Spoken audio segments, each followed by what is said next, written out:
Hey, y'all, T-Ham141 here. I'm Tracy. Welcome to the live stream tonight. Before we get started, I'm going to go ahead and just let you know I've got merch.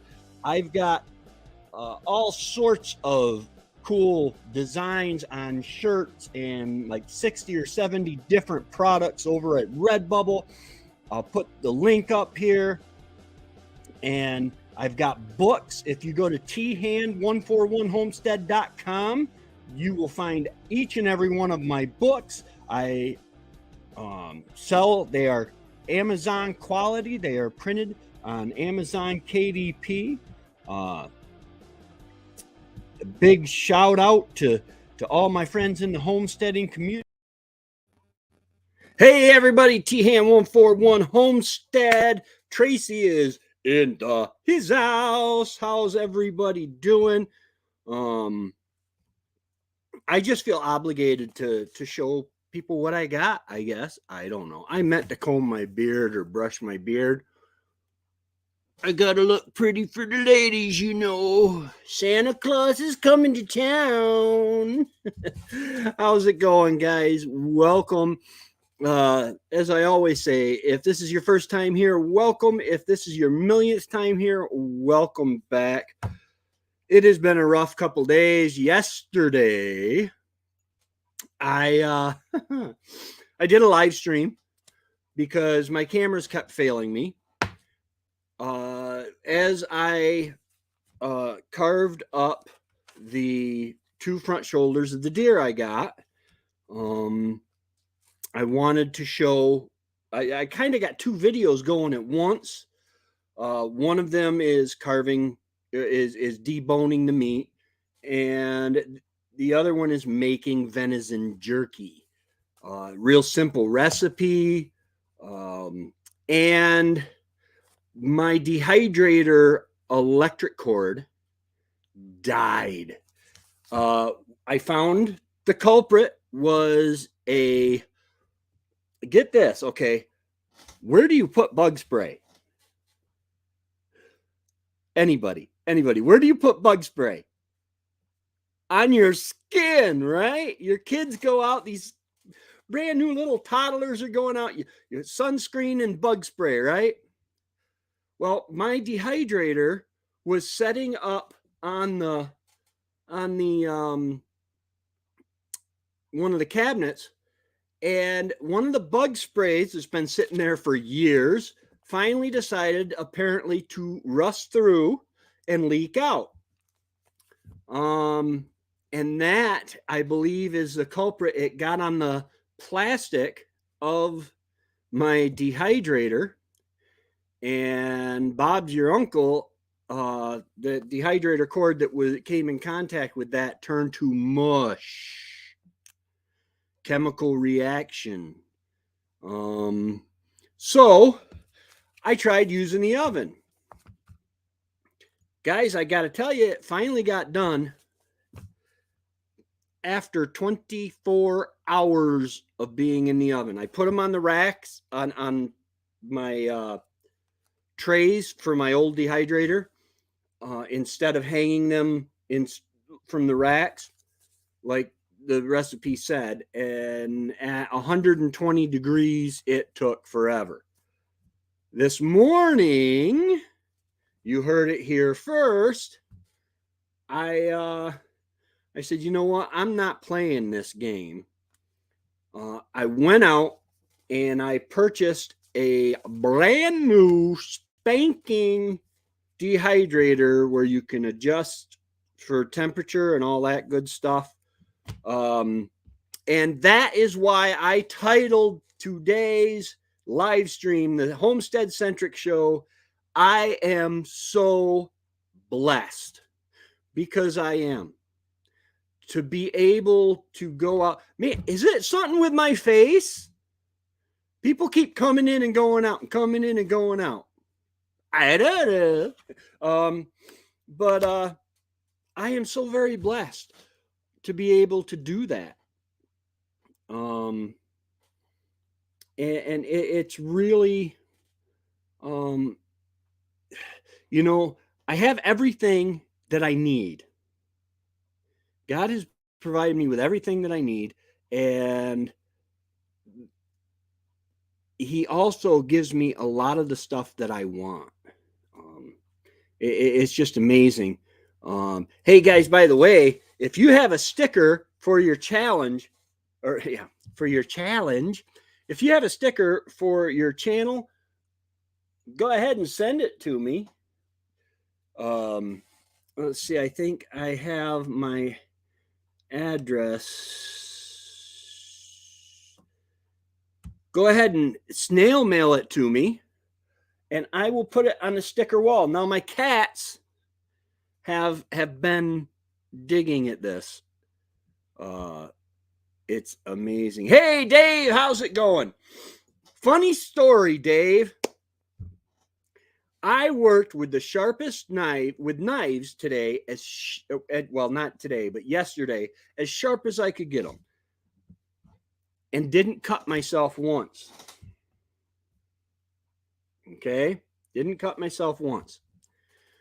Tonight I'm going to turn the light on, and I bought a new gun safe, and it had the brackets underneath it, the big metal brackets, so that they could get a pallet jack under it and lift it up. And I had taken them off and I left them on the floor. Hey, Alex and AMC Electric, how's it going? And I took those brackets off. And today I was going to turn the light on over there so I could see something. And I cut my foot just a few minutes ago. It was horrible. You know how thick the skin of your foot is? It didn't really cut me. It just peeled back the skin enough so it would bleed. I got a big old Band-Aid on it. Probably bleeding out in my shoe. So if I start feeling woozy, man, let me know. All right. Yes, this is my address. If you have a sticker, I have my sticker. I have Thorhaven Farms. I got Annie from Back to Basics Homestead. I got Ren from Ren's Family Farm. I got Bucket List Homestead. I've got my Handsteaders Live Free. If you are a member of this channel, you become a Handsteader, not a homesteader, a Handsteader. Rebecca Touched by Yarn, Just Doing Our Best, Old Man King, Barb's Country Home, and Ramblin' with the Brooms. That's pretty cool stuff. So, and I'll put you on my wall. But yeah, I'm just so blessed to have a piece of equipment go down, and I was able. It wasn't a big expense, but it takes a nip out of the wallet. It's a dehydrator, and I got the Nesco. I got the Garden Master, and this is the 2 trays for it, because I don't think my other trays are smaller. And I like to have more than just the 4 trays. But that dehydrator, yes, I ran the generator, 2 tanks of gas. Yes, I do have plantain dried in the apothecary. Yarrow I had growing out this summer, and in the old greenhouse, and I just never got around to harvesting it. Hopefully it comes back next year, because it came back. It was a volunteer. It came back this summer. Hopefully it comes back next summer. But yes, yarrow and plantain, they're both very good. Plantain will clean it right out. Right now, I just threw a Band-Aid on it because it was time to go live, and I can't let the 3 peeps down. Why is that? Show hide. Okay, now go away. I don't know. But yeah, I thought, man, I'm just so blessed to be able to do that. It is snowing here. We've got maybe half an inch of snow on the ground. The good news is because I didn't cut on the deer at all today. Today, I was trying to go through my videos that I filmed deboning the front quarters of that deer, and uh and making some kind of sense out of what I was doing. What I ended up with is a 20-minute video that says to be continued at the end, because it's just um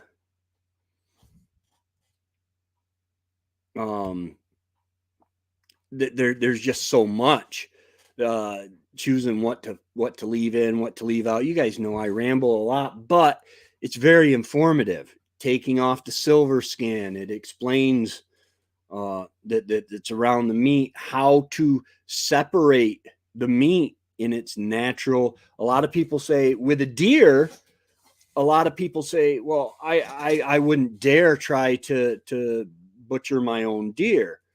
um the thing is the way we always did it, because you're not going to get a steak like a T-bone. You can, out of a deer. To me, you're kind of, I don't know, it just makes it hard cutting through the spine, all that stuff. You get the back straps that run down along, excuse me, either side of the backbone, which is where the T-bones come from. And you can still cook your, oh, what do they call that, filet mignon, um and stuff like that. But for the most part, when I talk steaks anyway, I grew up when we had venison steaks. My dad would cut thin medallion steaks, like even from the back straps. He would cut thin medallion steaks, cook them in butter and onions, a ton of onions, and oh my goodness, it was so stinking good. For years and years, that's the only way I ever ate the venison. Um, and then after a while, when Wendy and I were together, we both got kind of like, I don't feel like venison tonight. And so we started playing around with it, and we found, man, filet mignon wrapped in bacon, then basically a thicker piece of venison, maybe an inch thick medallion of backstrap wrapped with bacon. Oh my goodness. Yeah, you were telling me that yesterday. Your brother-in-law hit a deer with his truck.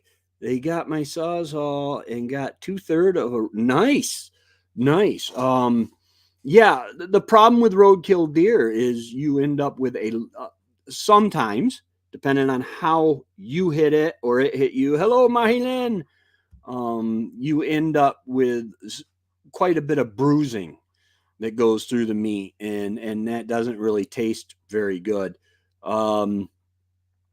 But you 2/3 of a deer, man, that's really good.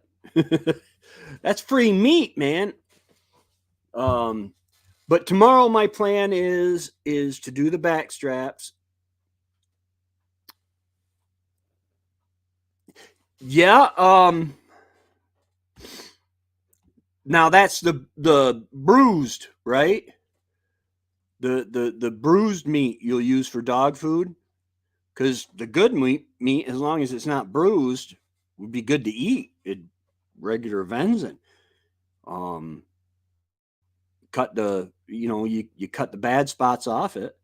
But yeah, tomorrow I will be doing the back stretch. Now I proportionalize all of my stuff. I'm going to be vacuum packing.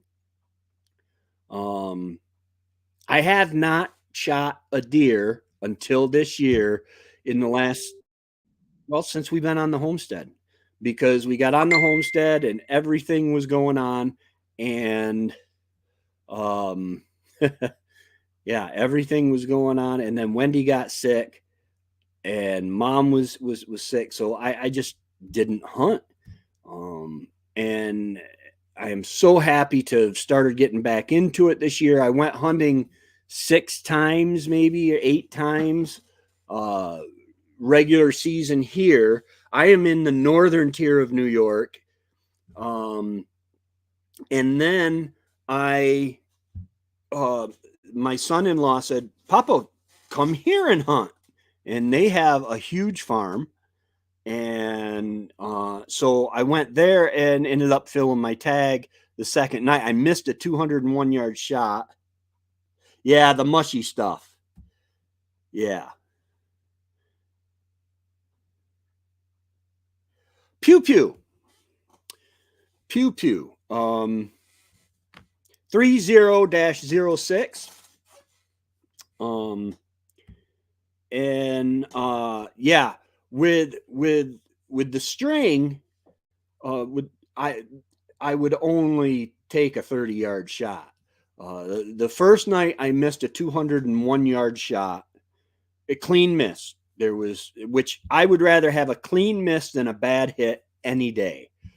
Um, and Then the second day I went down where the deer were coming across, and they had moved. They actually ended up coming out farther down, 100 and I 137-yard shot, and it was amazing. It was awesome.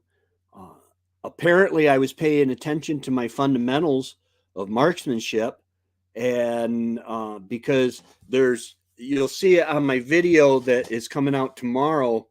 Um, the front left shoulder, I waited until she stepped forward, and you could see where my round took out a little notch of her shoulder, just a little notch, because that's where you want to hit, is right behind the shoulder, because you have the heart, you have the lungs. It's a very vital area. She never took another step after I executed the yeah, she never took another step. She didn't suffer, um because I don't want them to suffer. That's horrible. Uh, and then I had, if you watch the video, you'll see I had that I put up. I think it was Tuesday. I am getting horrible about this.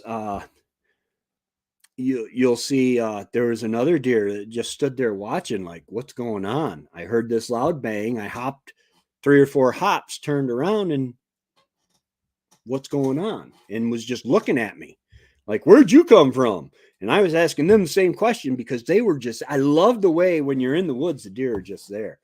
But anyway, and that's another reason I am so blessed. Um, God has given me the ability to do this. It would probably cost me,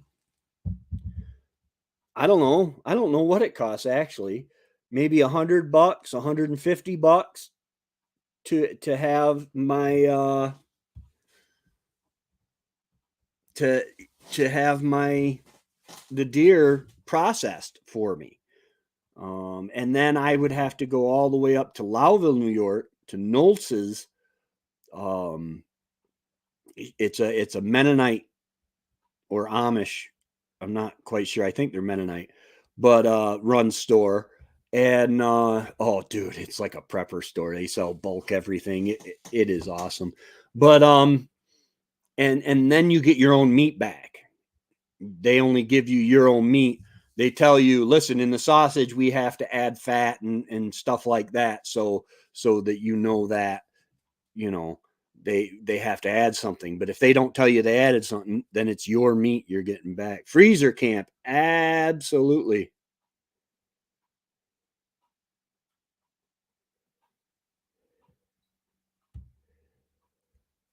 Oh, gift card. Let's see here.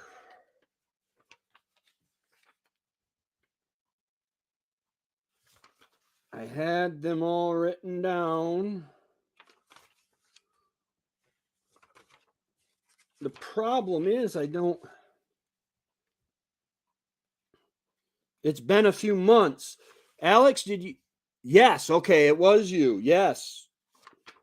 So yeah, if you want to get with Mahi Lynn, you can email her at Little Homestead by the Beach. If you go to her channel, you'll be able to find her email address, I'm sure, and email her your information, and she'll get that out to you. Thank you for remembering that. I had forgotten all about that. That was months ago, I think. I've gone through. That's my old pad, and then I got this one. This pad is the new one I started.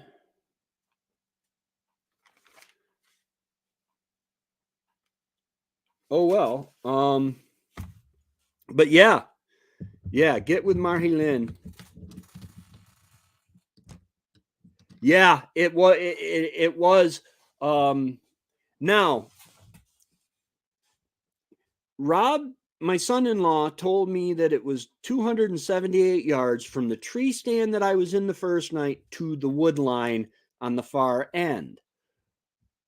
He said it was like 278 yards.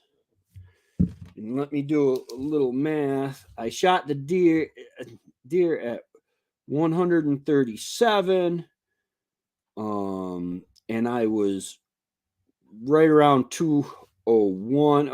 Let's say no, I was at what was it, 178 from the tree stand, I think it was.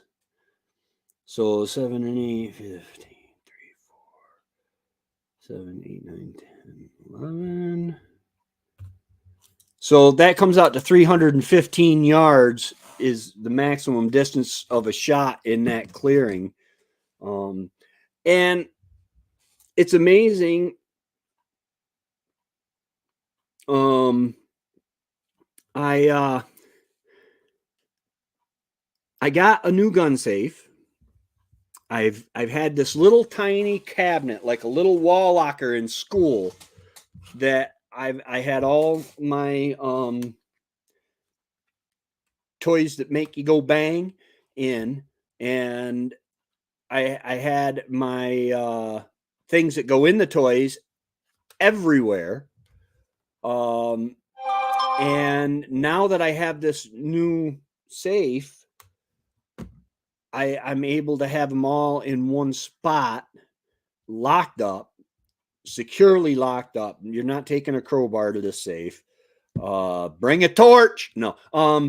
But and I found out that, because I before, I'm trying not to give away my props, man. Before things went to poo-poo town, I started collecting the stuff that goes in the pew-pews, and they and I found out I got enough. I can practice. You have to stay up, especially if you're everyday carry. But yeah, so yeah, I am just so stinking blessed. Even with the cut on my foot, that is, I can feel my pulse in that part of my foot is like,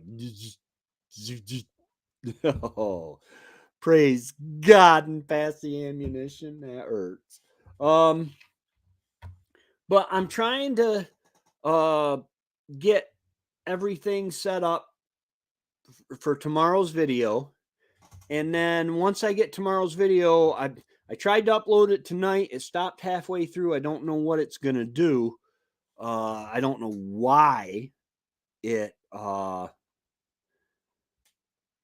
stopped halfway through uploading.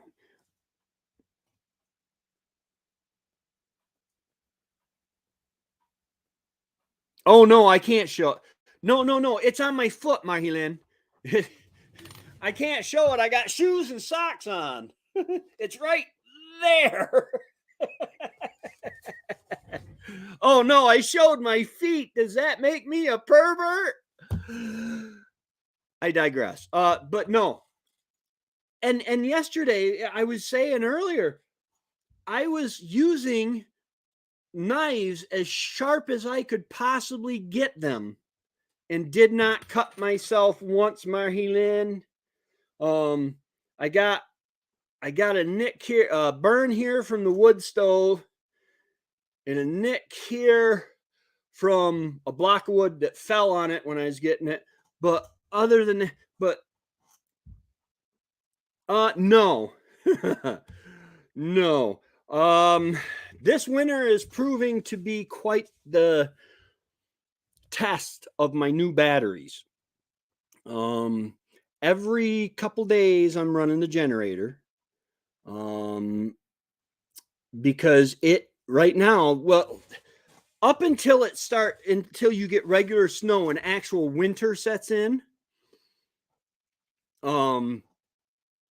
it's really dark and gloomy, and it has been dark and gloomy. I live uphill fairly close to Griffiths Air Force Base, and I was told, I don't remember if it was Matt or Trevor that told me, they put Griffiths, they chose Rome, New York for Griffiths Air Force Base because of the amount of cloud cover. Because back when they did that, when they made the base, I don't know what year that was. Not yet. Not me. You don't want to see my feet. My feet. But all they had was cameras. They'd fly over with ultra high planes and take pictures. So if you had a lot of cloud cover, you were protected. Rome, New York, on Griffiths Air Base, when it was the air base, it's no longer. It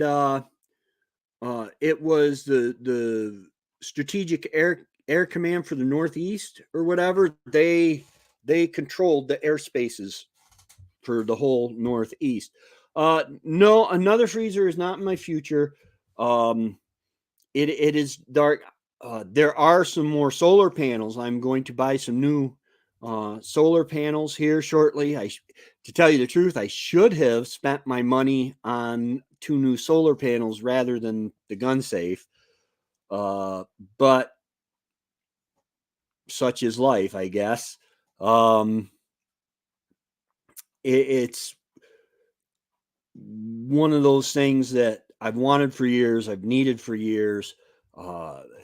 Every time I would put one of my pew-pews in the old safe, it would, the stocks would rub together and it was just really tight.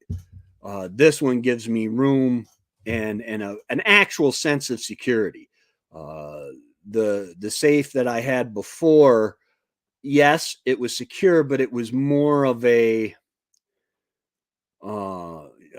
crowbar. You probably could have got it open. It was more of a appease the law thing.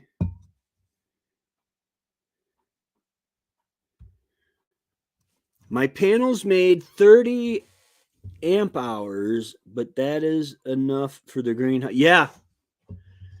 I've gotten, if the sun peeks out or the cloud cover lightens, I have made it up to bringing in 250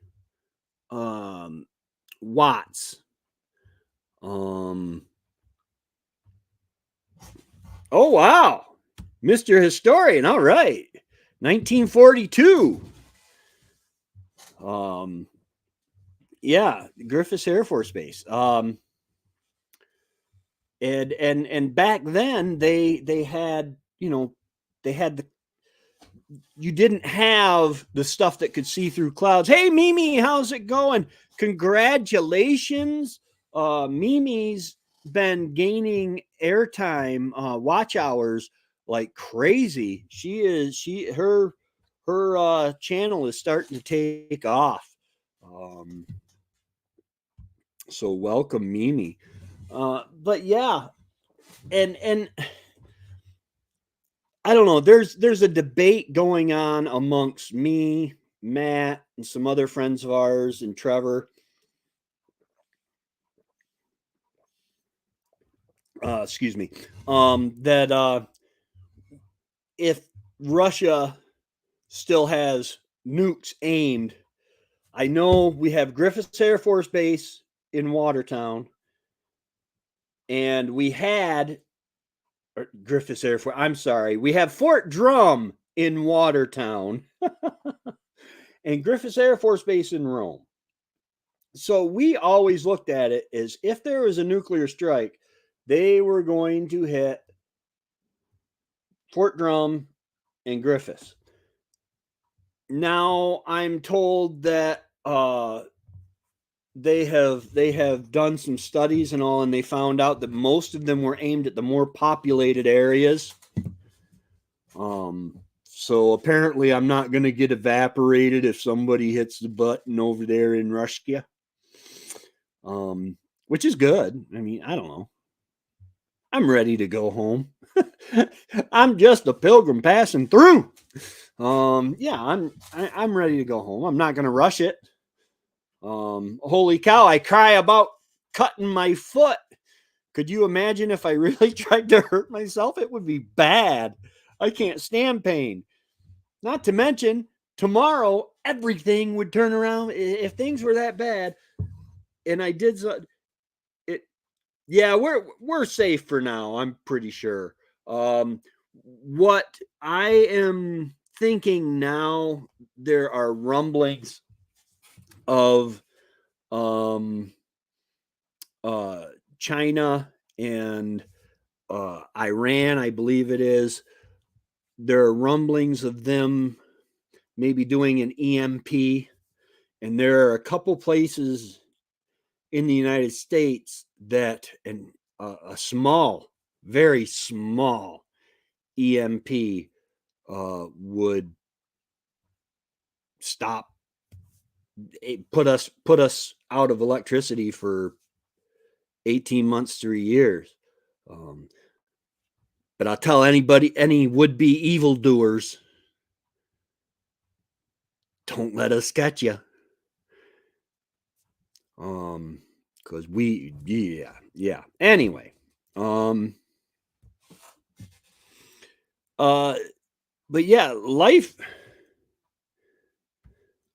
Ooh, 30 miles from Detroit and 70 from Cleveland.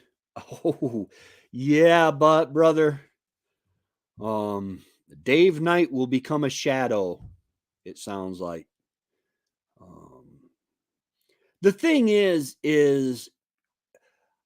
I I am not in the position to know the state of the nuclear arsenals of foreign countries. At one time, they were saying that the former Soviet Union's nuclear arsenal had been cannibalized and stolen. I know. Our special forces and special operations command and stuff have taken a lot of that stuff off the market. But you know, yeah, yeah, absolutely, absolutely. There is a reason that I'm off grid. In fact, Trevor and I were talking today about different financial possibilities. I am not. He had me doing math this morning, and watching YouTube videos. I've got to study it out more. There's a way to save yourself sick like on a okay. Does anybody in here own a $500,000 home? I don't. Uh, I paid well. all total, my land, my house, and stuff, I think it might come to $52,000 total. Unless you're the tax man, and then it's $10 even. No. But it's talking about a way to use the bank's money to, if you have a mortgage of $100,000, say, and you make $3,000 a month, you get money from the bank and pay like $10,000 on that $100,000. Now you're only paying interest for $90,000, and then whereas it would have taken you 2 years, you're saving 2 years worth of interest because all of the interest is front loaded. That's why after a couple years, the bank calls you and says, "Hey, we want you to refinance your loan, your mortgage." "Hey, Remy, how's it going, brother?" Yeah, the bank will call you and say, "Hey, we want you to we got this really good rate, refinance your loan." Well, you do that, and what you're doing is then it restacks where you're paying interest in front. 80% of your payment in the first of each payment, 80% of your first 2 years, 80% of each payment in the first 2 years is all interest. You're only paying 20% of each payment towards your principal. They get their interest first. Then when it gets right about where it's going to get down, the interest is just about paid off and it's going to start paying on your principal, you refinance. And then you're stuck paying the, yeah.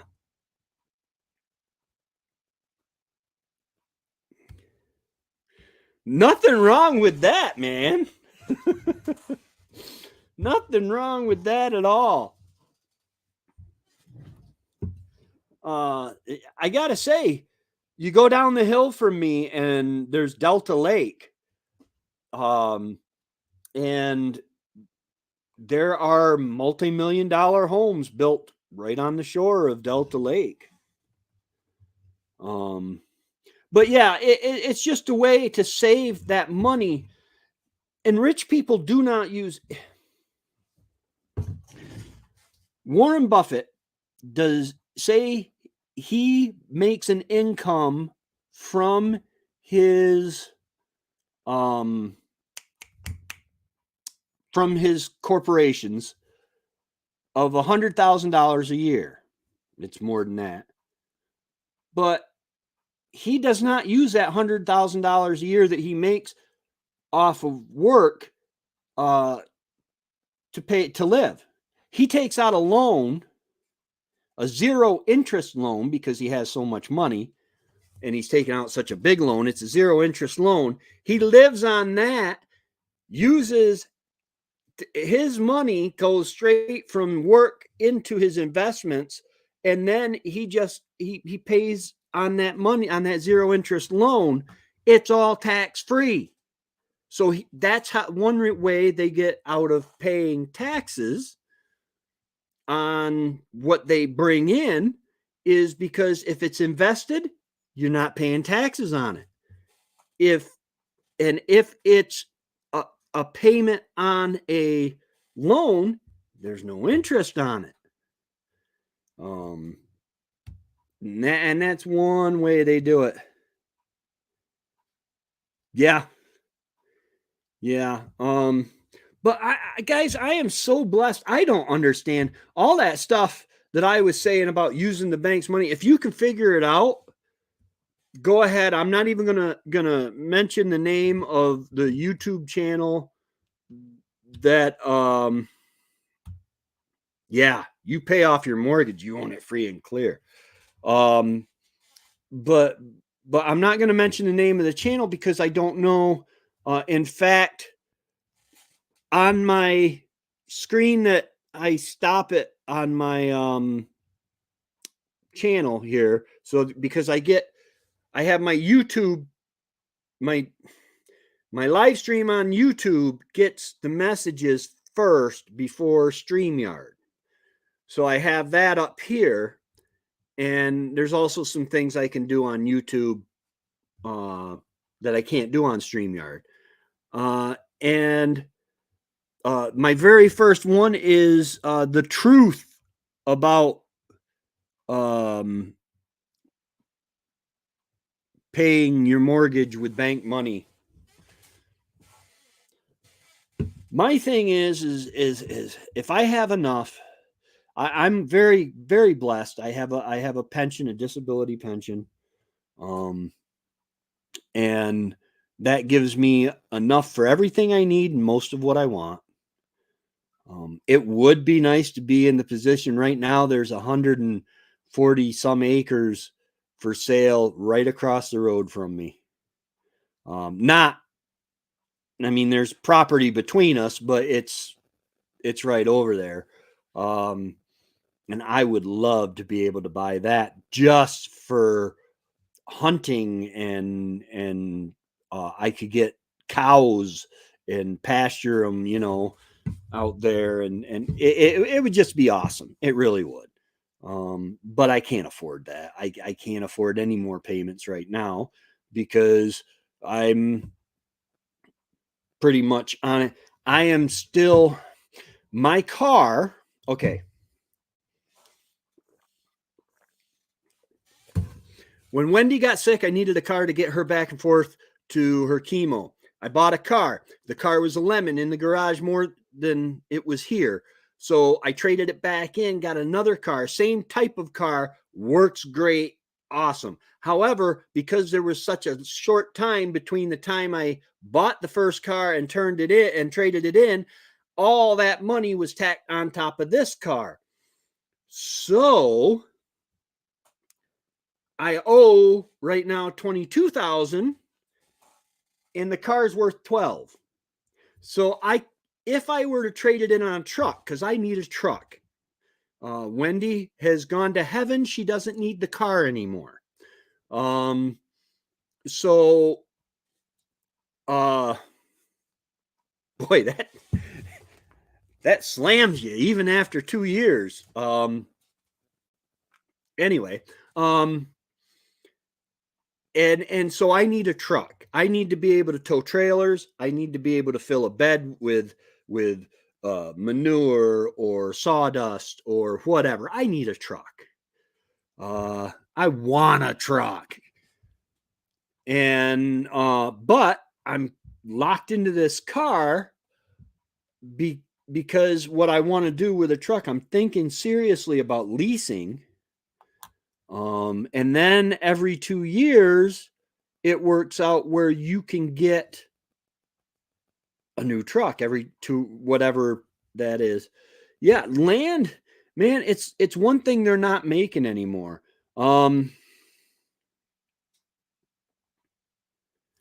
Yeah, managing land. The thing is, Marilyn, was land is that land land will be there. When you buy land, yes, you have to pay taxes on it. But undeveloped woodland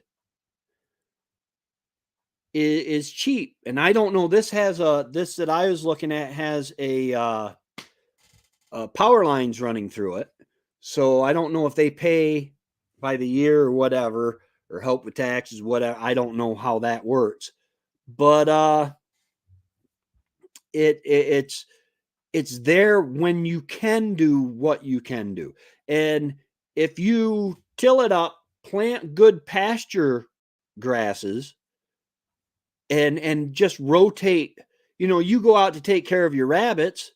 If every couple days you go out and rotate your cattle to another paddock on your land so that the grasses don't get destroyed by overgrazing, it works itself out, and the land is there when you get to where you can do it. My truck, it's a 2005 F-150 XL, or not a XL, LT. No, not LT. It's a good one. It's an upper thing, but the starter stopped working, so it needs a starter. But the body is just about rusted through.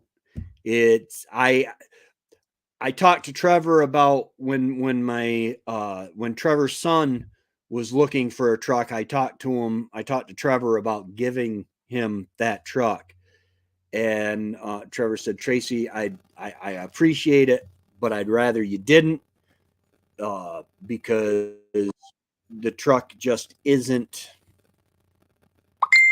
It's just not safe. It's got a lot of work body wise, and I don't do a lot of body wise. The plow on it is probably worth $3,000 or $4,000, and I need to get the plow mount off it and put the plow up for sale, and then I can take the truck to Vince's You Pull It, and they'll probably give me $400 or $500 for the truck. What are you throwing around? That's a screw. This is what my cat. No wonder I'm cutting my feet. My cats are trying to kill me. Here, Dad, get screwed. Sorry, that was inappropriate. He's looking at me judgingly, but yeah. So I need to get the mount off the truck, and for the plow, and it's electric over hydraulic, so I need to get that plow put on the thing. That's $3,000 or $4,000. That could be applied to my car, and get me so much closer to getting into a truck. But yeah, that truck, it did me good. It did me really good. And I'm thinking $3,000 or $4,000 for the plow. I paid, don't tell anybody. This is just between you and me. I paid $4,800 for the truck with the plow. Bunch of years ago. So I need to cash in that equity. I need to get that out and put that on my car. I'd like to pay my car down, so that I can go ahead and get me a truck. But guys, like I said, I'm so blessed. I need to get my camper. Let go of me, cat. Oh, sorry. I need to get my camper to a camper dealer and have them estimate the water damage on it. I have full coverage insurance on it. Well, Remy, come move in with me. I have 20 acres and a 32 by 32 cabin. You got to be careful, because you will go stir crazy with cabin fever. Being trapped in a small house. Oh yeah, just to get away, that would be nice. During hunting season and stuff, you get a place. Brendan, Trevor's boy, he's talking about here after a while, because he works where Trevor works, and it's one of the better paying jobs in the area. And he's talking about he would like to buy land in the valley, in the Black River Valley, because that's, guys, if you're going to buy land, that's where the deer are. I'm sorry, but I had more deer in my backyard in the village of Port Leyden in one spring and summer than I have seen on my 20 acres in the last 6 years. There were a lot of them. Yeah. Well, yeah, and they do use pure salt on the highway that runs out here. They use pure salt. You keep digging in your claws into my. Pay no attention to the cat flying across the room. That hurt, dude. Did Handsome come back in? The front door is open for you guys, numbskull. If you want to go out the front. Can you hear him talking back to me? Yeah, Remy, I was bragging about making it through the front quarters of that deer, which, man, we used to do a whole deer in a day. We would just sit down, plug away at it all day long. I did the front quarters. That's all I did yesterday. And then today I was working on the video for it. And tomorrow I'm going to continue. But then today it was mostly working on the video. I got a 20-minute video to go for it's got to come out tomorrow. I've got praise practice tomorrow. And so I don't even get a full day. But hold on 1 second. I'll be right back.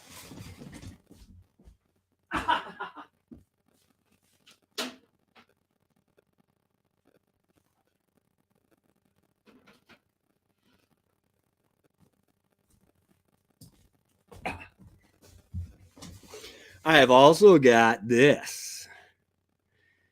See this charcoal looking piece? That is venison jerky through and through from the new dehydrator.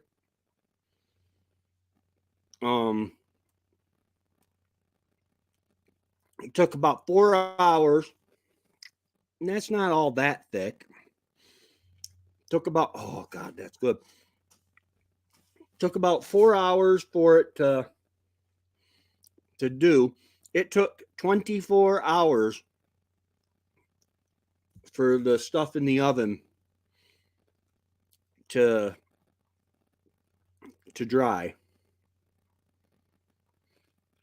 Oh no, I got a recipe.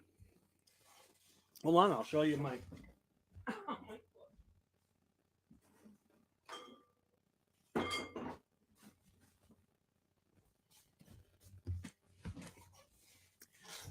My video coming out tomorrow shows you how to make the brine. But this is where I got it.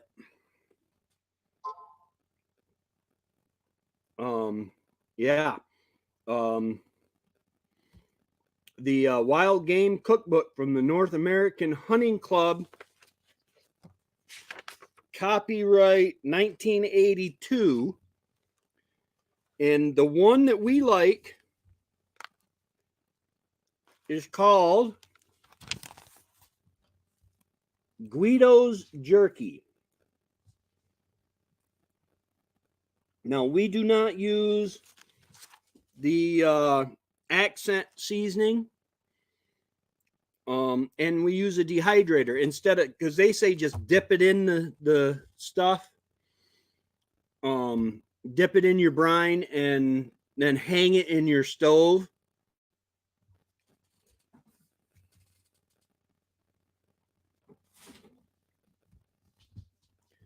Yeah, that's what I got, the Nesco dehydrator, and I got a book.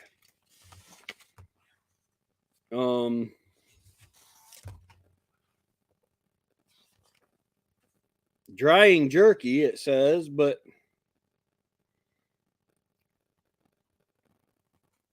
it doesn't say how to. It doesn't have any recipes. Thought it would have recipes with it.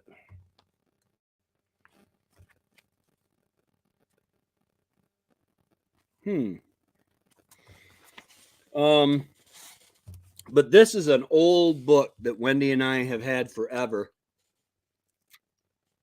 I think we stole it from my mom.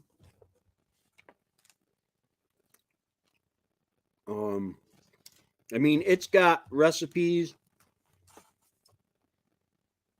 for duck, pheasant or rabbit for a steer, squirrel. No, really, a recipe for squirrel.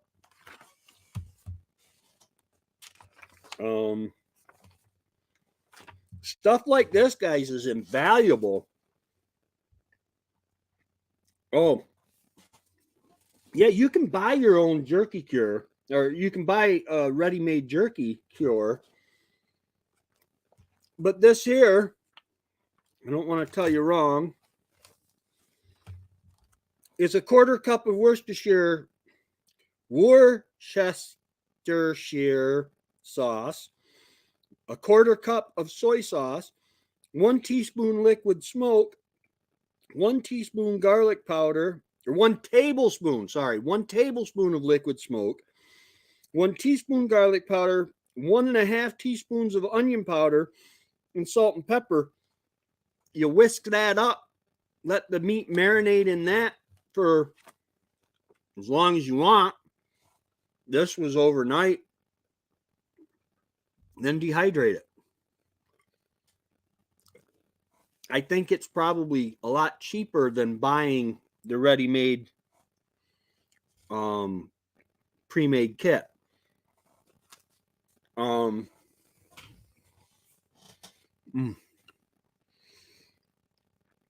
That's something I can say. The dehydrator, there's something about the airflow that puts the I don't know if you guys can see that.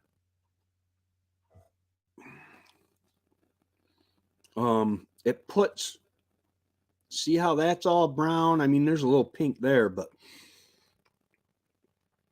it puts the flavor through the whole thing.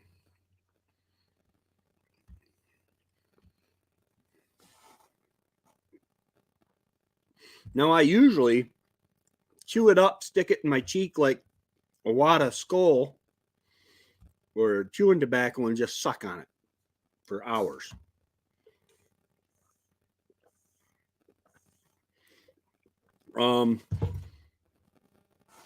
But yes, the video tomorrow will have that recipe step by step. You'll watch me make it.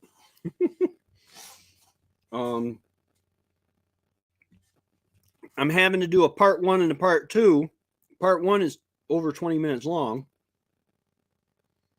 because I'm also showing Remy, because you made a comment that you wished you had my skills.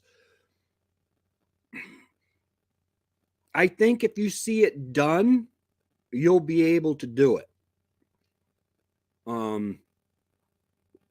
And so I got some okay shots of me doing it, removing the silver skin, deboning the front shoulder, which is a little bit different than the back shoulder, but there are natural separations in muscle groups. And those separations, you can see them. And you can get your fingers in them and cut along, and then you just remove the silver skin, and sometimes there's like a slimy stuff on it. Sorry, I have a piece of jerky stuck between my teeth.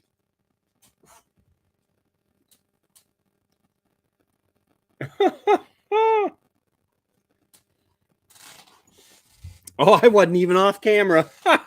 Sorry. But and you really can't mess it up, because remember, steaks are not, it's not like T-bone steaks on a cow. You take the back straps like on a moose, I would imagine. And when you cut a steak, you either cut it as thin or as thick as you want it for what you want to do. Remy Akare.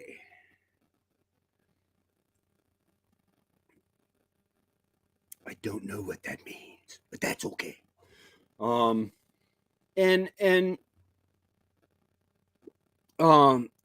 like with deer, the most common way people eat venison is the square Remy. Okay. The most common way people eat venison is the thin medallions, the thin medallion steaks, cooked in onions and butter. Well, it's easy enough to do that. You know, it's not like you need a bandsaw or a hacksaw to cut the T-bone cut, to make the T-bone cuts. We remove the bone. There's, trying to think, I don't think, no, there's no bone in on a deer. On the front legs of a deer, when I see a deer out on the ice having problems, it bugs me, because between their front shoulder has no ball socket. It has no shoulder socket. It's the blade, and then it's all just connected tissue to the body. So when you, after you skin, you spread that apart and you just cut that straight, it'll like peel right back. And when a deer is on the ice, if they splail out with their legs to the side, it can rip that and damage that and cripple the deer. I'm gonna eat it anyway.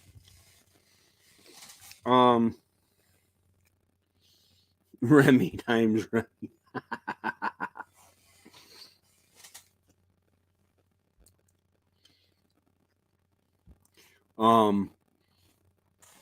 But yeah, and I'm blessed that, well, to be perfectly honest, I'm blessed that I had a stepfather that made me sit at the table and remove silver skin from meat and watch him debone, watch my mom at the sink debone and clean it up. So when I grew up on my own, I just knew how to do it because I watched it. There is no right and wrong way, really. There are easier ways. A lot of people hang their deer from the rear legs with the spread, the big hanger thing. I don't. I hang mine from the neck. And then I skin it.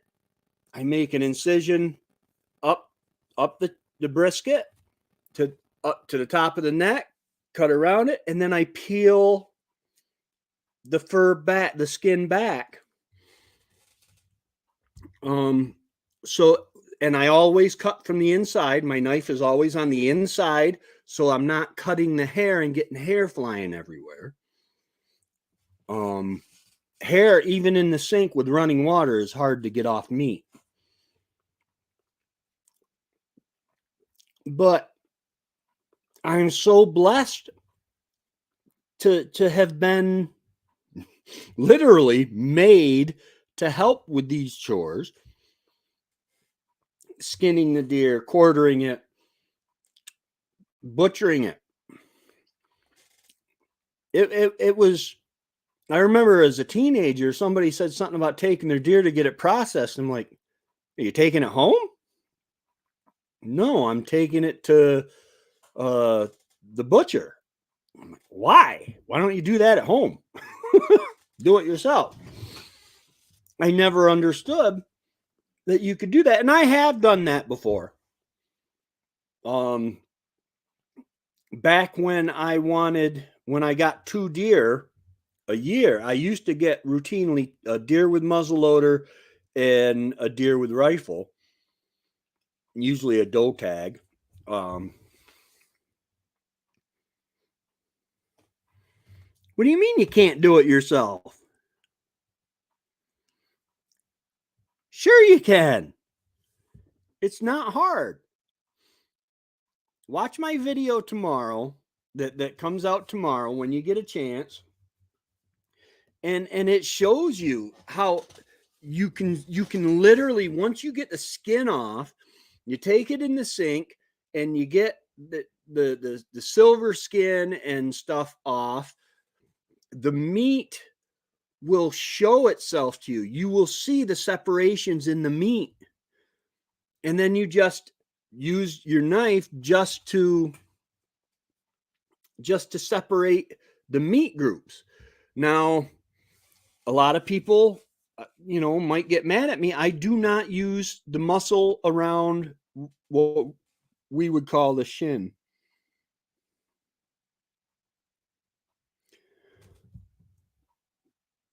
Nah, not really. You'll see on my video, I have a video from years and years ago when I first started the YouTube channel, just as something for my grandkids to see how me, mom, and papa lived, because at the time they lived in the huge town of Holland Patent and inside the village, and I was worried about them becoming city folk. And the deer is hung from a tree, and I do the skinning out there. Then, while I was out there doing that, Wendy would clean out a couple shells on the refrigerator, in the refrigerator. Then, as I was taking off the meat from the deer, I would put it in non-scented plastic garbage bags. Okay, like the front quarters, and probably the tenderloin, the back straps would go into one garbage bag, and I'd bring that garbage bag in, and put it in the fridge. And then you get the two hindquarters. Each hindquarter would probably have its own bag. And then the rump roast, and then the rib cage is hard. But my deer right now is hanging outside. The high today was 30, the low was 15. I still have the fur, the skin on it, so it's not going to get freezer burned being outside. But then we would, while I was out there getting the other pieces of meat, Wendy would take one of the quarters, one of the first meat out of the bag, take it to the sink, scrub it up, she would cut off what she could of the tallow and the blood and anything bruised or, and then I would come in, we would have a bowl for jerky, always, a bowl for steaks, and then if we were doing it, a bowl for burger or stew meat or whatever.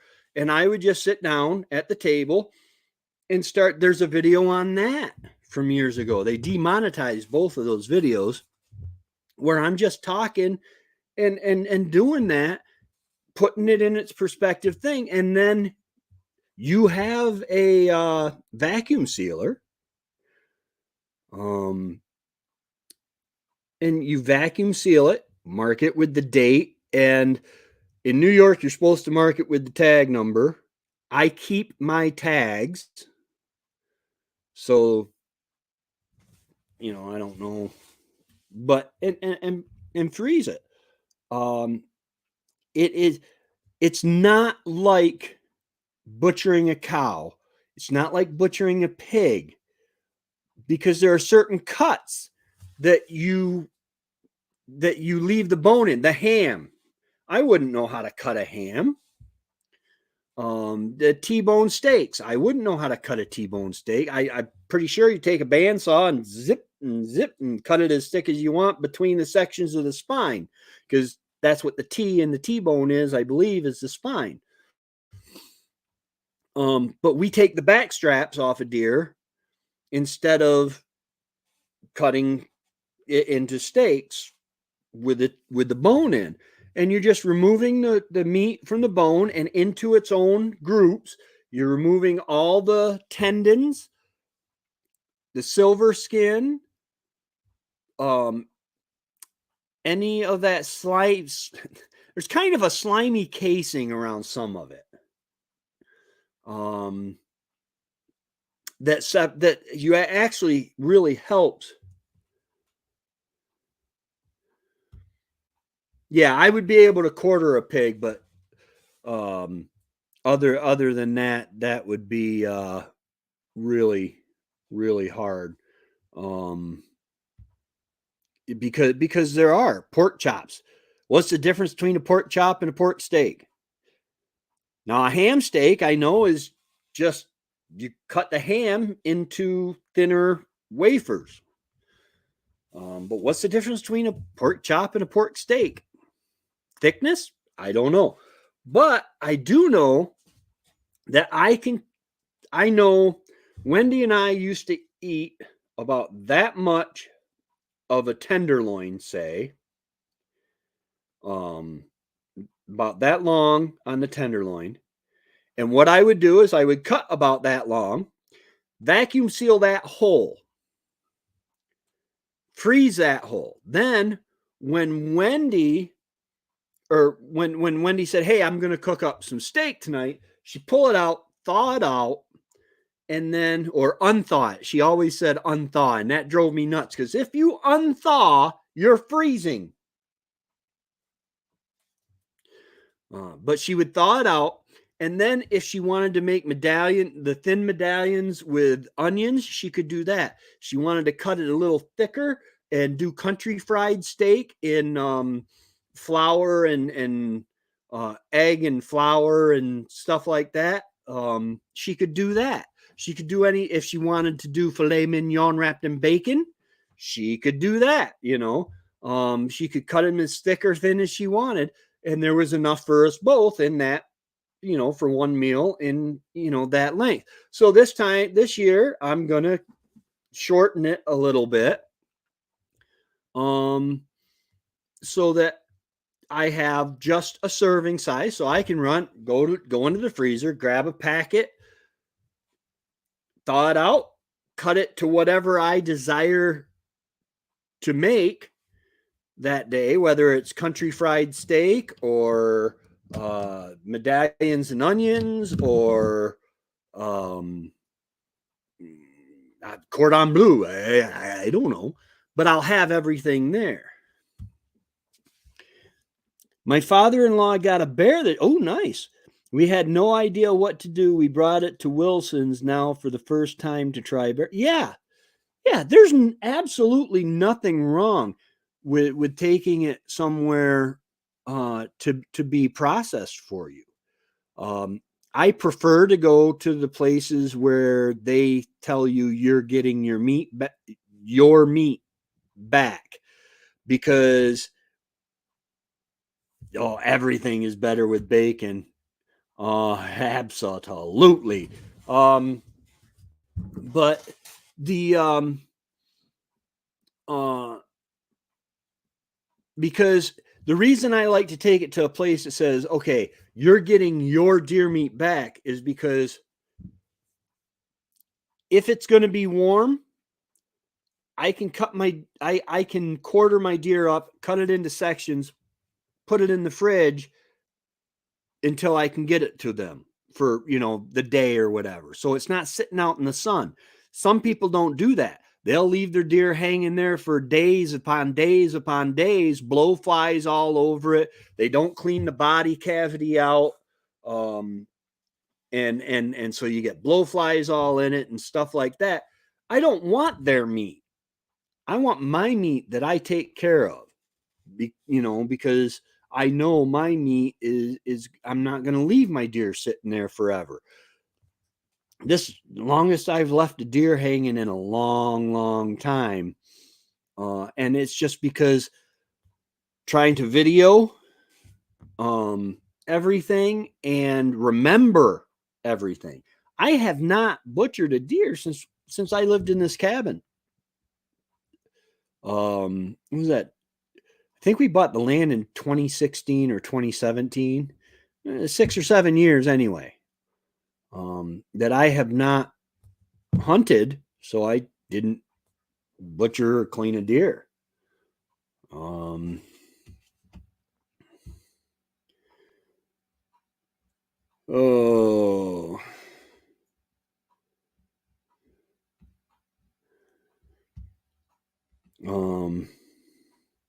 But yeah, oh man, filet mignon wrapped in bacon. Oh, that is, and all filet mignon is a backstrap.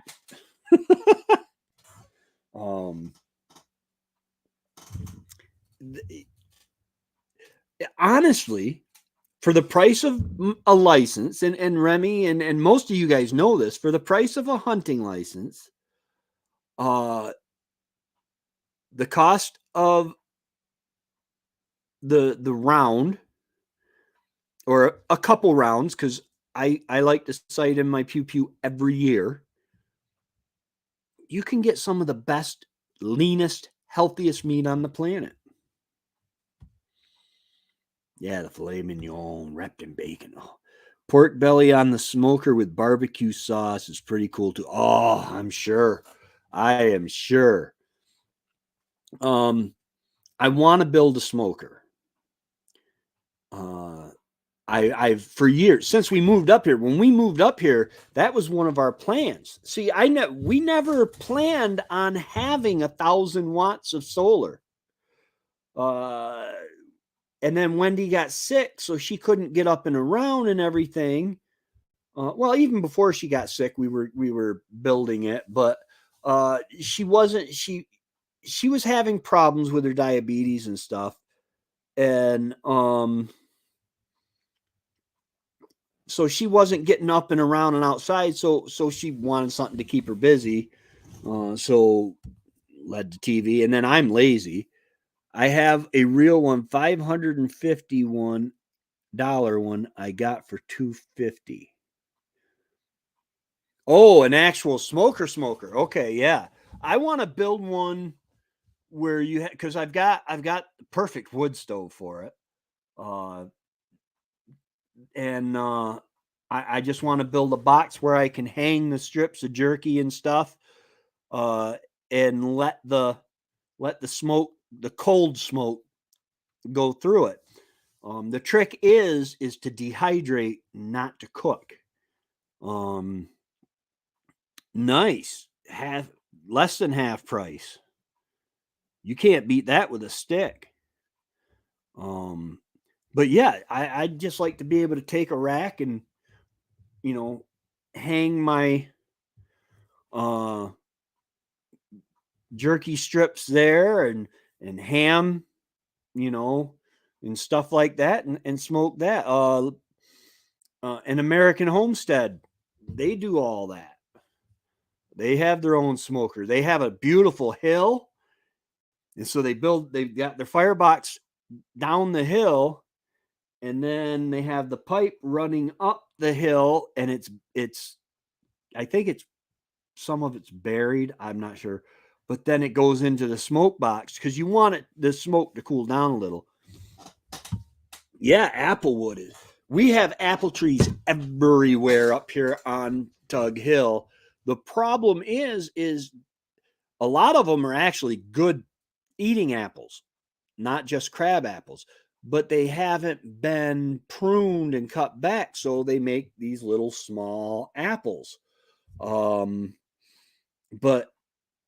all I'd have to do is go ask one of the farmers, hey, can I trim one of your apple trees? I would actually prune it, and I would use regular firewood to keep the coals going, but then I would soak the applewood, I guess. I've never done it, so I'm just picturing this in my head. Soak the applewood in water, so it burns nice and slow, and chip it. I got a wood chipper. I can chip it right up and then just throw the wet wood chips in there, enough to keep the fire going, nice and cool, coals, but get that apple wood. That would be nice.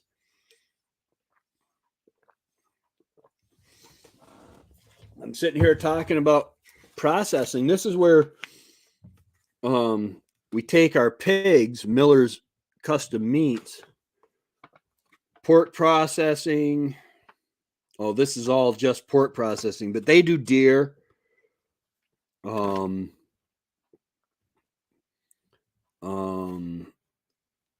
They do deer, cows. They do it all, and they keep getting bigger and bigger and bigger. They bought the property next door and expanded because they have gained a reputation for people who really know how to do meat well. I think they're a Mennonite family also. But everything's computerized, because they're not Amish. There's a difference. But yeah, so tomorrow I'm going to be coming out with the video, the first part 1 of the video.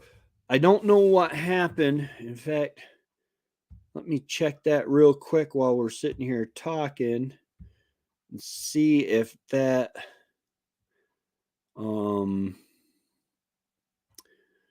because it said it only halfway uploaded my video for tomorrow.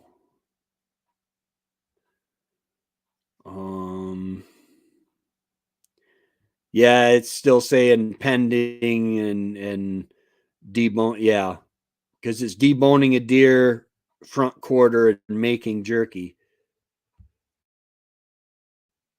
So yeah, ooh,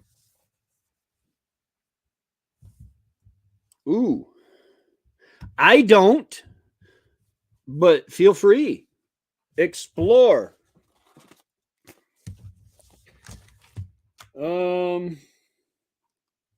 Partridge, pheasant, pigeon, ptarmigan. No, they don't have possum in this book. You should be able to find a lot of people eat possum.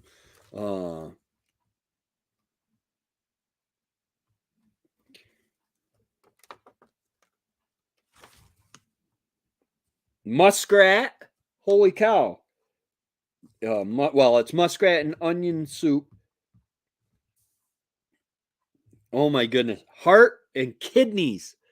Has anybody here ever eaten a kidney?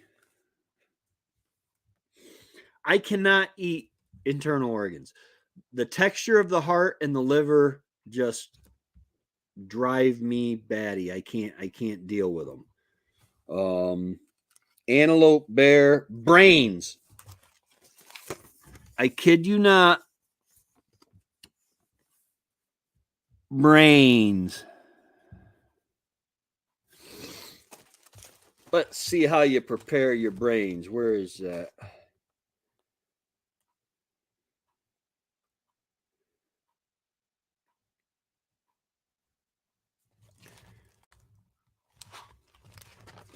It doesn't give a page for it.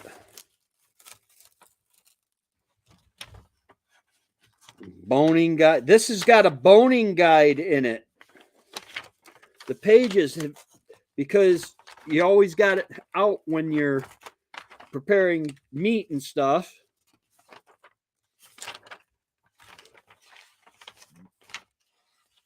Bear, goat, wild sheep, buffalo, antelope, bear. I'm looking for brains. Venison. I'm looking for brains.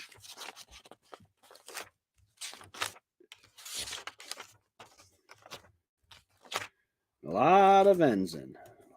Holy cow, most of the book is venison, which I guess because moose is a form of venison too.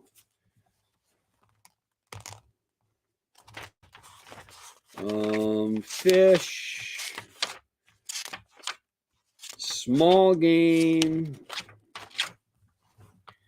Maybe it doesn't have a thing for brains in here. Maybe it was just because there's no page number.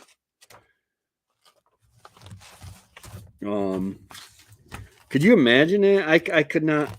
Oh, I guess head cheese. Remy, right here.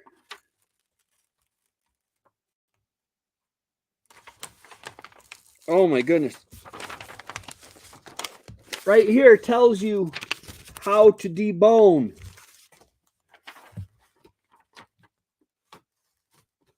I'm trying not to kill the whole thing, but see, you get blood and wet on your hands,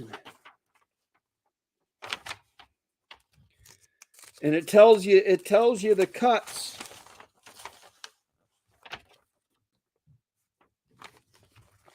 That piece of meat right there from the hindquarters is a sirloin tip.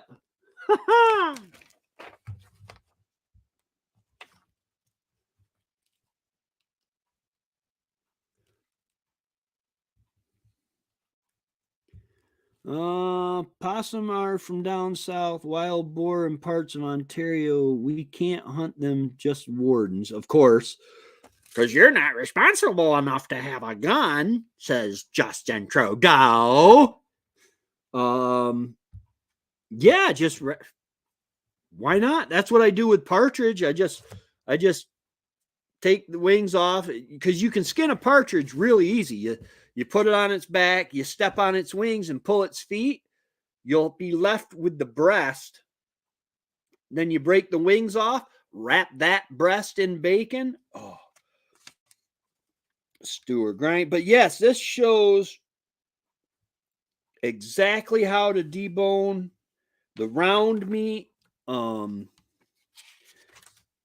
Tips on using venison. I guess there's nothing in here on brains. Maybe they were going to have it in there and just decided not to. But anyway, this is the book. North American Hunting Club Wild Game Cookbook. Let's see if I can maybe NAHC Wild Game Cookbook.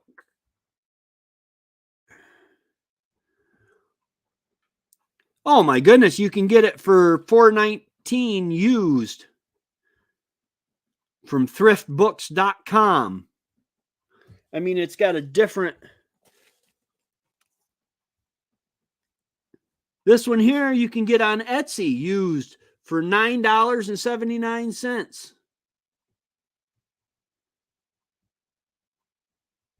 Let me and there are all sorts. What is this that Wendy's got in here? The softer casings. Venison mild Italian sausage. She has a recipe for venison mild Italian sausage. She has a recipe here. This is her handwriting. Isn't it beautiful? Breakfast sausage, summer sausage.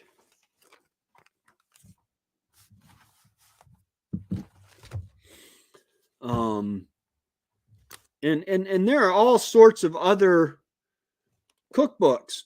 You guys want this stuff, because when the crap hits the fan, I don't know about you, but big game might be off the menu. I want to know how to cook squirrel in different ways. 2 squirrels cut up.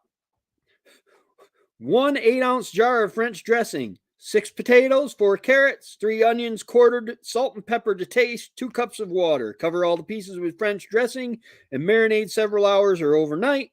Remove meat from the marinade and brown in a skillet. Combine brown meat, marinade, 2 cups of water, and 2.5 quart casserole dish. Cover and bake for 1 hour. Add potatoes, carrots, onions. Continue to bake 45 minutes. Thicken liquid and cornstarch. Dude, I'm just so blessed that my mother and my father introduced me to this type of life. They introduced me to wild game and hunting.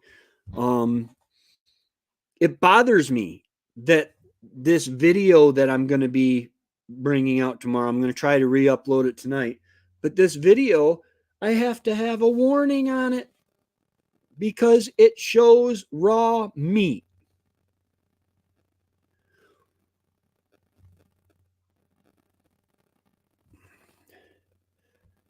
Well, the thing is you can learn. You can still learn.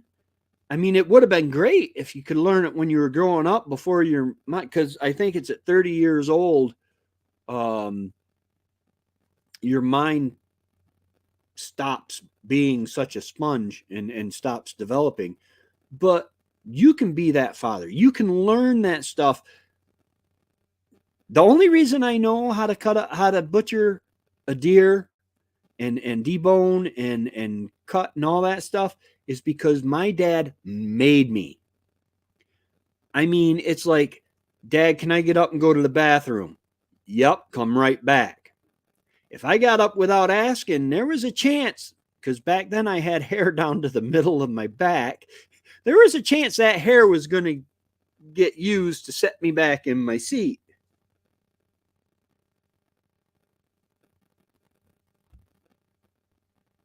It must be a good seller like the good book. Uncle Ted says, whack 'em and stack 'em. Yeah. And it's funny too, because on his ranch, he runs out of food, and he has the legal permits and stuff that he raises the deer, the various types of deer and stuff like that. And yeah, his wife, oh my gosh, she's beautiful. She says, honey, we're getting low on venison. What kind you want? Whitetail, mule deer, or what is it?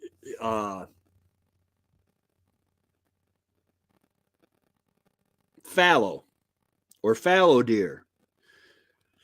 She'll tell him, and he'll go out and get it. Process it all up. Yeah, there's elk too. I'm pretty sure he's got elk too. I think he's got buffalo on his ranch. I'm not sure on that. I know he had a buffalo that he used to ride out on the stage. And have you ever heard his song? Fred Bear was, Bear Archery. He knew Fred Bear, and he wrote a song about Fred Bear for Fred Bear.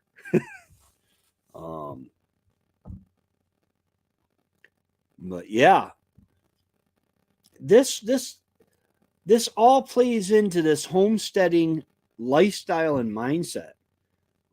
Just trying to teach yourself and to learn and to develop the skills needed to be less independent.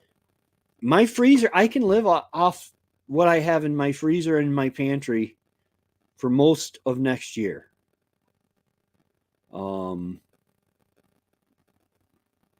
And I think I'm going to try. I'm going to try to cut down on the grocery bill. Now, my problem is my problem isn't not having the food. My problem isn't not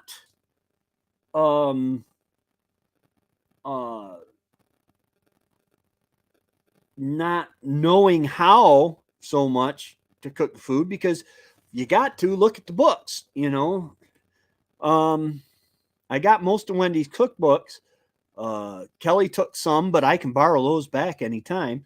And it's right that she has those books, you know. Those were her mom's cookbooks. And it's amazing.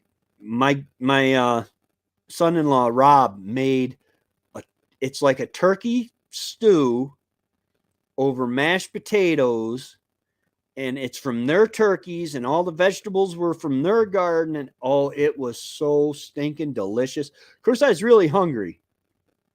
Um, but yeah, my problem isn't having the stuff or being able to cook it. My stuff is when it comes around 2 or 3 o'clock in the afternoon, I start getting hungry, and I just want to eat. It's so much easier to pop 3 chicken patties in the oven for 17 minutes at 400 degrees Fahrenheit, or 400 degrees a pizza for 23 minutes. My thing is I've got to start eating from my pantry. It's hard because cooking, I've got to stop avoiding things that remind me of Wendy.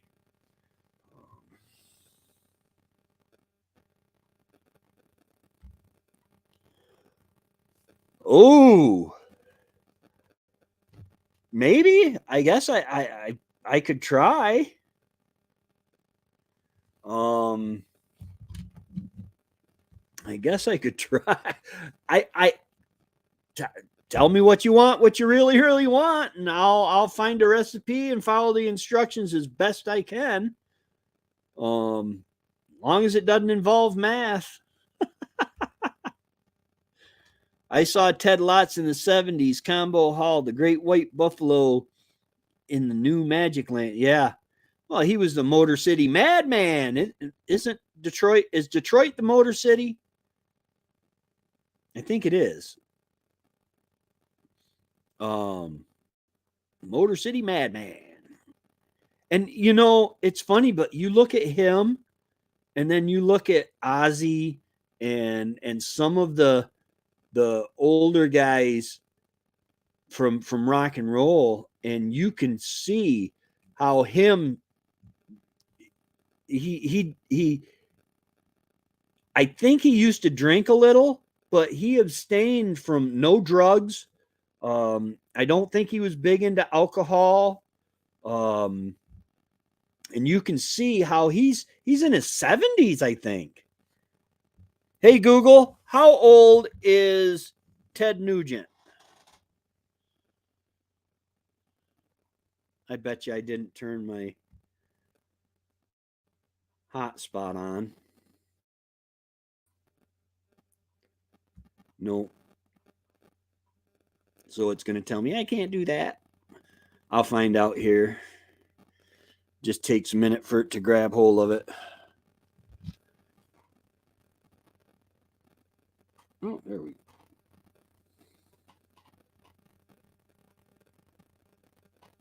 Hey Google, how old is Ted Nugent? 74 years old. The dude's 74 years old.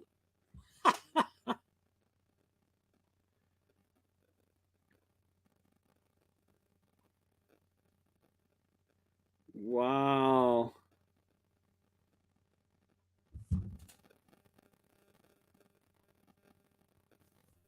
"74 years old and still going like he is." And I tell you, I hope he lives a good long time, because we need somebody like that.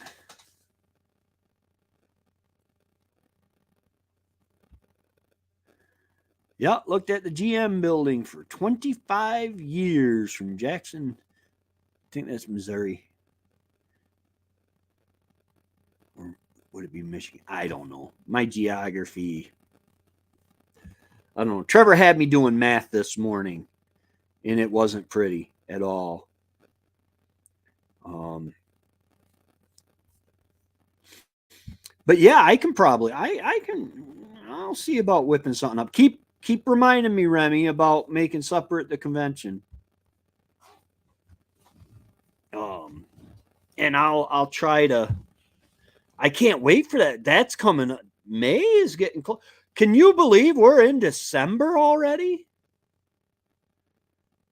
That is insane to me.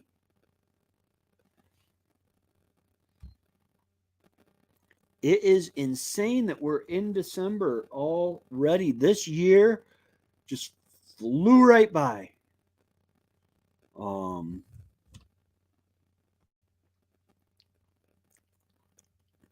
which is probably good. It gives our governments less of an opportunity to do damage.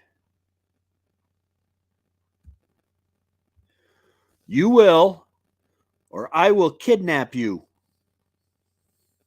I will pull up to the hospital and let's see, you're going to be in the financial department of the hospital. So they might have added security. I'll pull up to the hospital, new job, new boss, new rules. Yeah, I know. But yeah, if that, yeah, let us know as soon as you can. I'm pretty sure you'll be able to make it because God likes me that much that he's going to make it so you can make it. Everybody going to make it.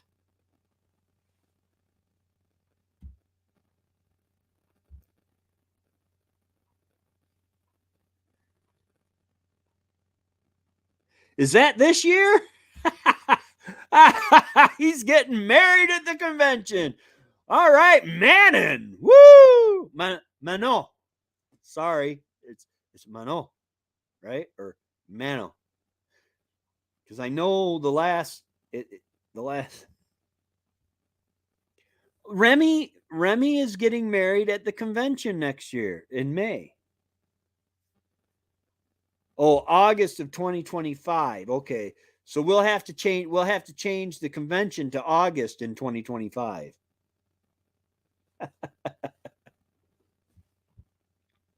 I do babble, don't I? I don't know. I should probably go. Hey, Nelly on the land. Welcome. Welcome. Oh, yeah, no worries at all. I appreciate it. Yeah, I looked at my RPM for live streams. For every 1,000 views, I make $65. Unfortunately, I only make maybe 50 views.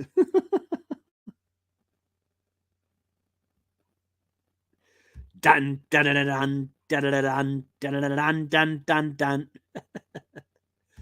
Let's see. It's time to change the banner up a little.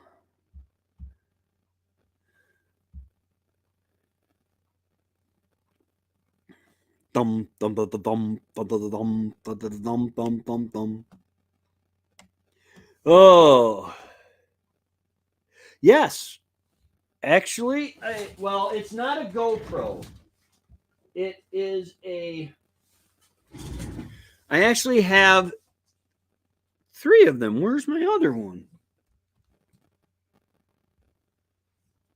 I'm using one right now. It's a Vivitar 4K action camera, just like this one here.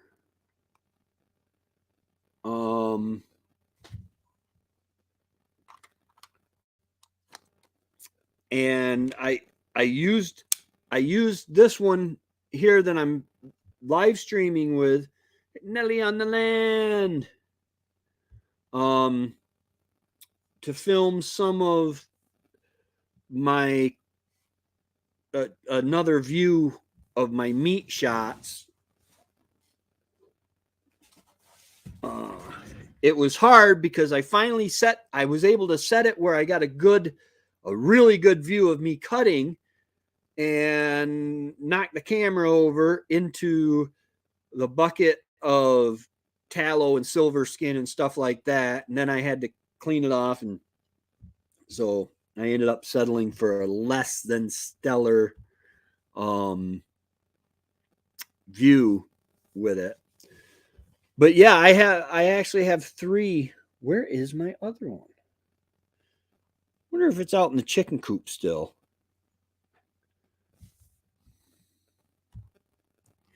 I was wondering because I have one, looking for a microphone for it, found some, but I can't figure out where I could connect it if I buy one. I don't know. I do know with the Vivitar action cameras, like this is in its waterproof case. There is no place that you can plug anything in. But what I do for sound a lot is, and these, they can be spotty. In the video tomorrow, for some reason it stopped recording. It plugs right into your cell phone, and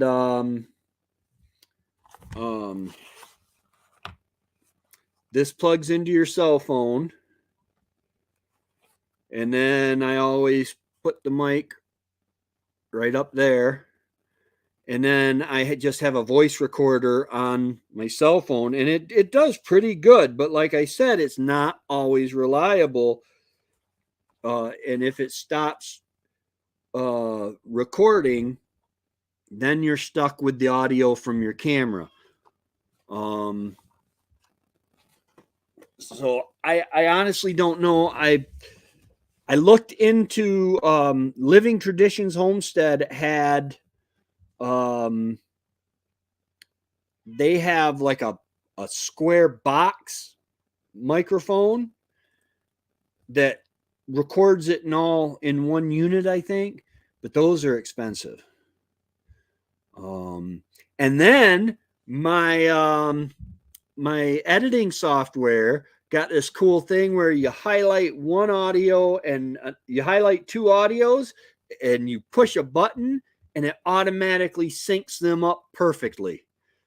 So I can sync up the 2 audios, which will sync my second audio to my video, which is pretty cool.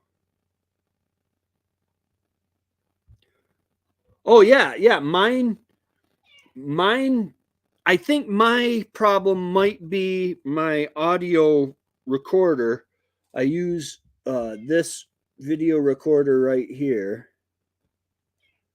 or this audio recorder right here, and as you can see, it's pretty cool. But then my screen goes on timeout, and so you can't see that, so you don't know when it stops.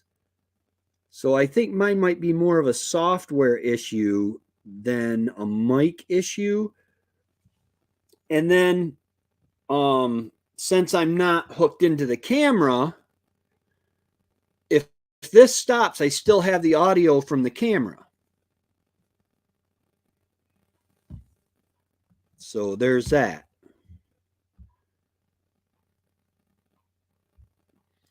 But anyway, guys, I am going to go ahead and head on out because I'm tired. I've been staring at this screen most of the day. And tomorrow I got praise practice, and then I'm back to doing meat. And tomorrow I get to play with my vacuum packer. So I get to keep going on the deer. I'm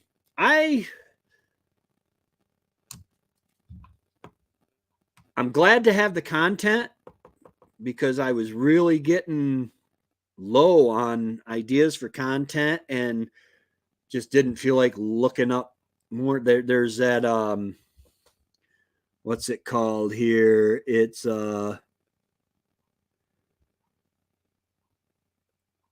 answerthepublic.com.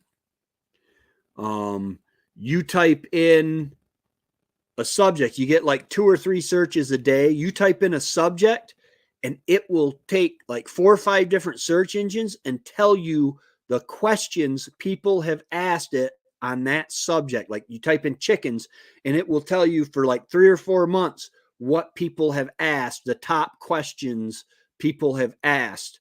And one of the things Think Media always says is answer specific questions. ASQ, answer specific questions. So it tells you what questions, and so it can give you an idea of what to do. I just didn't feel like doing that. I've been moping around a lot lately. It's Wendy was really getting sick, and that shouldn't be an excuse. And I shouldn't let it be an excuse. But it's there is a mental component. Um, the 23rd of December is when she passed, and yeah, and so there is that component there that's getting me down a little bit, but I am very thankful because I have been able to stay on the homestead for quite a while. I've been able to get out hunting. The distractions are always nice. I talk to Trevor just about every day, and that is awesome. I love my relationship with my brother.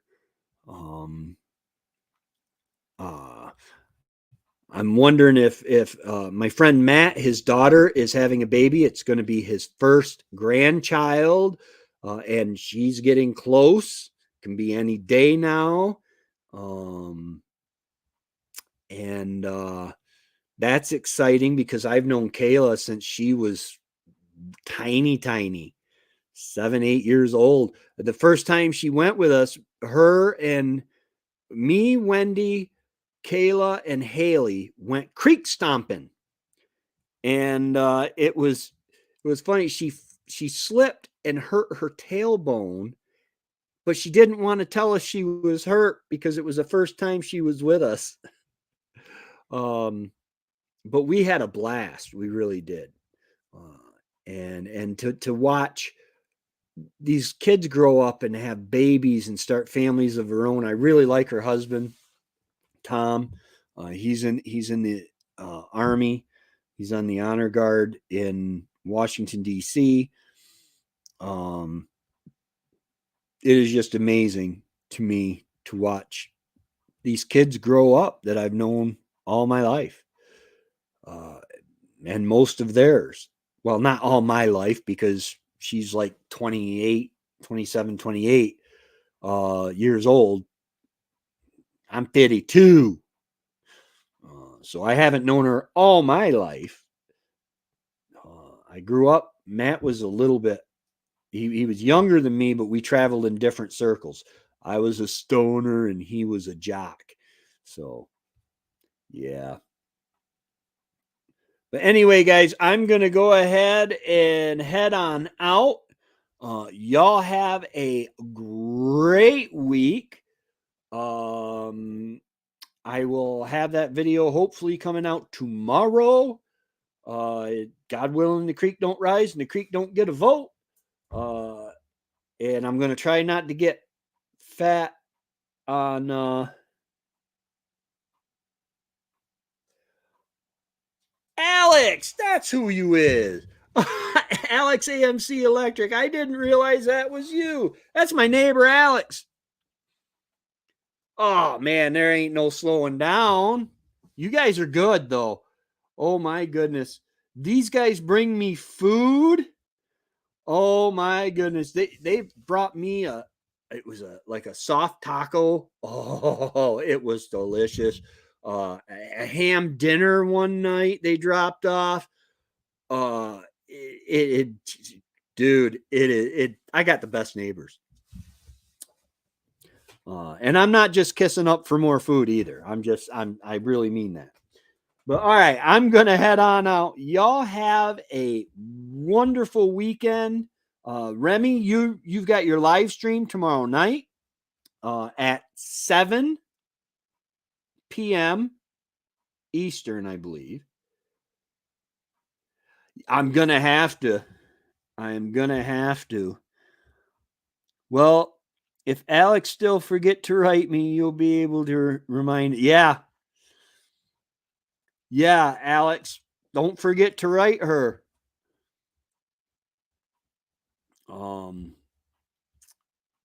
Cause I gotta figure out. Is it time? Is it too early to start going through my seeds? Yes, I think it's a little too early. I know I've got enough seeds for next year. But yeah, I definitely, now that I never put it together. Alex AMC Electric. I never put the two together. Ain't that something?